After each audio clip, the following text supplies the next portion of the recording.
बिस्मिल्लाहिर्रहमानिर्रहीम। नाज़रीन, इस वक्त मैं मौजूद हूँ अडियाला जेल के बाहर। अगर ये कहा जाए कि पाकिस्तान की एक तारीख़ी जेल है अडियाला तो ये गलत नहीं होगा। अगर इसकी तारीख़ की बात की जाए, पाकिस्तान के जितने भी साबिक़ वज़ीर आज़म हैं जिनके ऊपर मुकदमात चले या जिनको सज़ाएँ दी गई, उन्होंने अपनी ज़िंदगी में कम से कम एक बार अडियाला जेल का मुँह लाजमी देखा है। अगर हम बात करें ज़ुल्फ़िकार अली भुट्टो से लेकर इमरान ख़ान तक, ज़ुल्फ़िकार अली भुट्टो को भी इस जेल के अंदर रखा गया और उसके साथ साथ उसके बाद नवाज़ शरीफ इस जेल में रह चुके हैं, साबिक़ वज़ीर आज़म शहीद खकान अब्बासी इस जेल के अंदर रह चुके हैं। और नाज़रीन, अब बारी है साबिक़ वज़ीर आज़म इमरान ख़ान की। साबिक़ वज़ीर आज़म इमरान ख़ान इस वक्त अडियाला जेल में कैद हैं और उसके साथ साथ हमारा जो साबिक़ा वज़ीर ख़ारजा है शाह महमूद कुरैशी साहब भी इसी जेल के अंदर कैद हैं। आज इस जेल के अंदर साइफ़र केस की समाअत हुई, उसका अहवाल मैं आपके सामने रखता हूँ।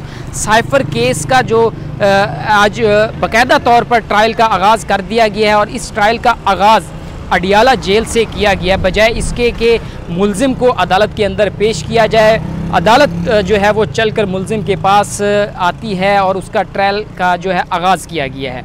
अब से कुछ दिन कबल जो है FIA की जानिब से साइफ़र केस में चलान जमा कराए गए थे और उस चलान के बाद बाकायदा तौर पर जो है वो ट्रायल का आगाज़ होना था और आज उसकी पहली समाअत थी।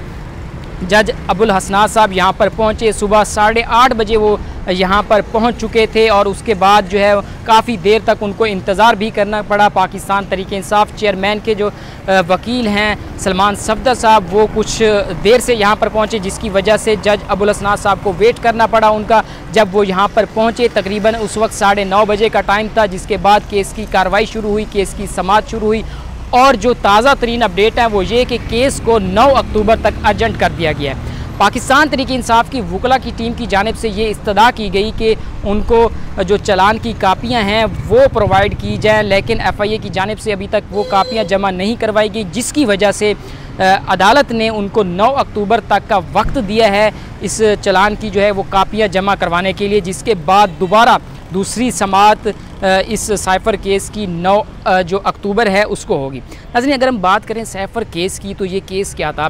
सबसे पहले मैं आपको बताता चलूँ कि PDM या उस वक्त की जो भी हुकूमत थी, पहले तो उन्होंने इस चीज़ को मानने से इनकार किया कि साइफ़र ये जो इमरान ख़ान एक पेपर लहरा रहे हैं ये एक झूठा पेपर है, ये खाली पेपर है, इसके अंदर कुछ नहीं है।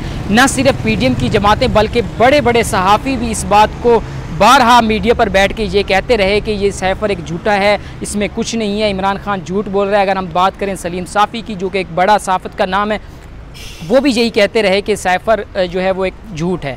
लेकिन नाज़रीन, अब वो जो झूठ है उसी झूठ के अंदर इमरान ख़ान को अदालत जेल के अंदर डाल दिया गया है और उसी केस के अंदर इमरान ख़ान इस वक्त जो है वो सज़ा काट रहे हैं।